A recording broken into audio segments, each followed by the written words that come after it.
सालीन भनोट को लेके करणवीर ने पूछा ईशा से कुछ तीखे सवाल, क्योंकि वीकेंड के बाद पे सलमान ने जो ईशा के सीक्रेट बॉयफ्रेंड का हिंट दिया था उसके बारे में सुन के ये तो क्लियर पता चल रहा था कि सलमान इनडायरेक्टली यहाँ पे सालीन भनोट के बारे में ही बातें कर रहे हैं। हालांकि इन सबको लेके मतलब कंफर्मेशन तो नहीं मिलती है, बट कहीं ना कहीं घर के मैक्सिमम सदस्य को इन सबको लेके ये पता चल जाता है कि यहाँ पे बातें तो सालीन भनोट की हो रही, बस नाम यहाँ पे नहीं आया, बट इनडायरेक्टली जो भी चीज बोली गई उसमें सालीन का नाम तो आ ही चुका था, क्योंकि यहाँ पे सलमान ने सालीन वाला वर्ड यूज किया था। तो इन सब के बारे में सुनने के बाद कहीं ना करणवीर जो है ये इन सब के ऊपर में ओवर थिंकिंग करते हैं। उसके बाद वो जब जैसे ही बिग बॉस का जो मतलब वीकेंड का वार है वो खत्म होता है तो वो सीधा ईशा के पास जाते हैं, ईशा को कन्फ्रंट करते हैं और वो उनसे पूछते हुए नजर आते हैं कि ईशा सलमान सर जो बातें बता रहे थे उससे कहीं ना कहीं ये क्लियर पता चल रहा था कि वो यहाँ पे सालीन के बारे में बातें करे। तो मैं तुमसे बस इतना ही पूछना चाहता हूँ कि क्या सालीन ही तुम्हारा सीक्रेट बॉयफ्रेंड है? बट ईशा यहाँ पे सुनते ही ये सब बातों से डिनाई कर देती है और वो बताती है कि नहीं ऐसा कुछ भी नहीं है, सालीन मेरा बॉयफ्रेंड नहीं है, मैंने उसके साथ में काम किया है, वो मेरा बहुत अच्छा फ्रेंड है, क्लोज फ्रेंड है, हम अच्छे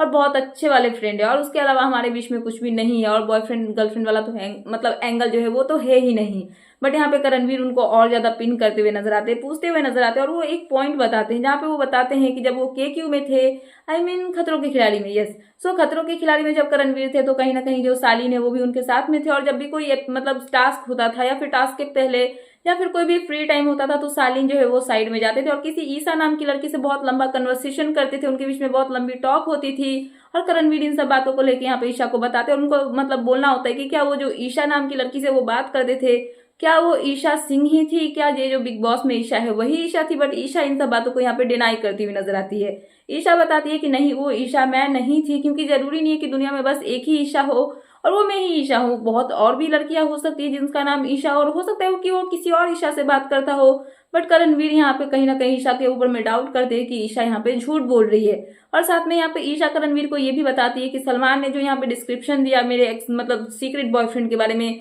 जरूरी नहीं है कि वो सालीन ही हो, कोई और भी हो सकता है, वैसी पर्सनालिटी का दुनिया में बस एक ही इंसान नहीं है, आई मीन वो सालीन ही नहीं है, कोई और भी हो सकता है। बट करणवीर को कहीं ना कहीं ईशा की इन सब बातों पे शक हो रहा है कि ईशा जो है वो झूठ बोल रही है और सलमान ने जो भी हिंट दिए उसके अकॉर्डिंग करणवीर को ऐसा लग रहा है कि वो सालीन भनोट ही है। बट कहीं ना कहीं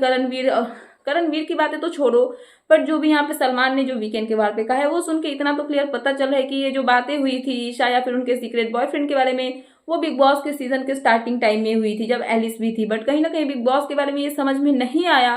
कि जब यहाँ पे बिग बॉस का सीजन खत्म होने वाला है तब क्यों बिग बॉस ने यहाँ पे ये सब टॉपिक निकाला या फिर सलमान ने इन सब टॉपिक के बारे में यहाँ पे छेड़ा। क्या बिग बॉस ईशा और अविनाश की दोस्ती तोड़ना चाहते हैं? क्या इन सब में कोई और नया एंगल लाना चाहते हैं इसलिए यहाँ पे बिग बॉस ने ऐसा किया, या फिर बस नॉर्मली ये सब चीज कर दिया? बट कहीं ना कहीं बाहर की दुनिया में इन सबको लेके उथल फुथल होता हुआ नजर आ रहा है।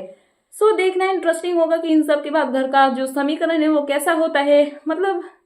स्पेशली बोलूं तो ईशा और अविनाश की दोस्ती में कैसा बदलाव हमें देखने के लिए मिलता है। सो फिलहाल ये थी लेटेस्ट अपडेट, तो मैंने सोचा कि आपको अपडेट कर दूं। तो क्या है आपका इन सब पे कहना, प्लीज मुझे कमेंट सेक्शन में कमेंट करके बताना। एंड ऐसे ही लेटेस्ट अपडेट पाने के लिए प्लीज मेरे चैनल को सब्सक्राइब करना एंड बेल आइकन प्रेस करना ताकि मेरे आने वाले सारे वीडियोस के नोटिफिकेशन आपके पास टाइम पे पहुंचते रहे। सो मिलते हैं नेक्स्ट वीडियो में। So thanks for watching and bye bye.